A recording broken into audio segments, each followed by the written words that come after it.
Për të vazhdu ke flota.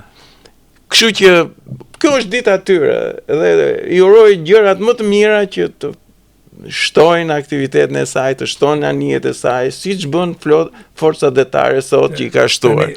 Por çështja e ditës së saj është pak e dyshim. Tash kur flasim për 100 vjetorin e flotës detare. Ne flasim për këtë datë, nxjerrjen e një vendimi për të nxjerrë paret e cila ka dhe një histori korrupsioni. Po.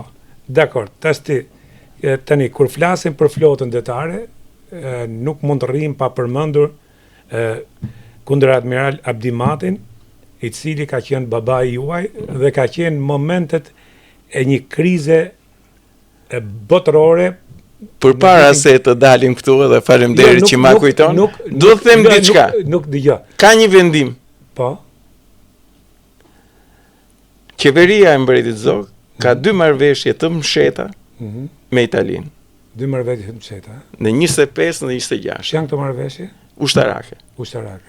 Dhe i hiqesh e drejta e mbrojtjes së Bregdetit Shqipërisë dhe e merrte Italia. Dhe pikërisht kjo marrëveshje i jepte edhe të drejtën e bazimit të flotës luftarake të mbretërisë italiane në Shqipëri. Kështu që të 4 anijet e vogla që u blenë bashkë me dragaminat kishin vetëm funksion luftë kundër kontrabandës, nuk kishin funksion luftarak. Aqsa një nga oficerat kryesor të anijeve ishte i financave, ishte doganieri. Sepse ishin anije që shërbenin në luftë kundra kontrabandës. Okej, qartë.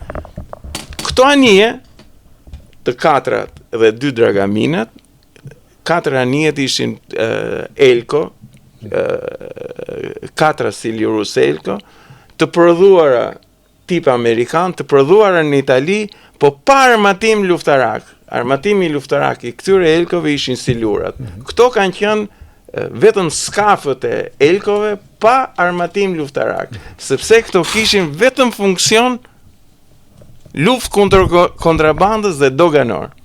Dhe një nga oficerat e ekuipazhit ishte financieri. Këto anije me një vendim të komandës ushtarake të Mbretit Zog kanë dalë jashtë përdorimit me një vendim të veçantë dhe janë nxjerrë në tokë në vitin 1933. Dhe në Shqipëri ka pasur vetëm një togë marinarësh, prej 38 marinarësh nga këta 8 oficera dhe 9 oficera, të cilët shërbenin për portet e Shqipërisë. Këto ishte një togë marinare, po ishte një togë pa anije. Anijet kishin dalë në tokë me vendim të veçantë të vitit 1933. Do me thënë, historia e Shqipërisë duhet thënë kështu siç janë dokumentat. Pikërisht, do me thënë, historia bëhet në bazë dokumentave, ngjarjeve dhe kohës. Ne kemi bërë historinë çorap, ne tash këtë e dim, sepse ai që i vjen, kput gjithçka që ka qenë përpara dhe prandaj ne jetojmë në vakum.